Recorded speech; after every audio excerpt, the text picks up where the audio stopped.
చోట్ల నన్ను చేయుచున్నాడు.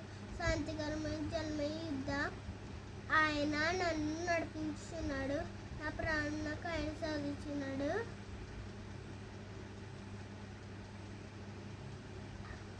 తన నామం బట్టి నీతి మార్గంలో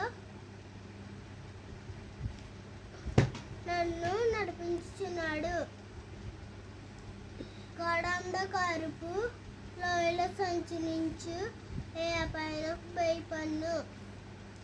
నీవు నాకు తోడైందువు. నా దుడ్డి కరియు నీ దండమును నన్ను ఆదరించును. నా శత్రువు ఎదుట నీవు నాకు భోజనం సిద్ధపరుచున్నావు. నూనెతో నా తల అంటి ఉన్నావు. నా గిన్నె నిండి పురుచున్నది. నా బ్రతుకు దినములన్నీ కృపాక్షేమలే నా వెంట వచ్చిన చిలకర మేఘమందులో నివాసం చేసేదను.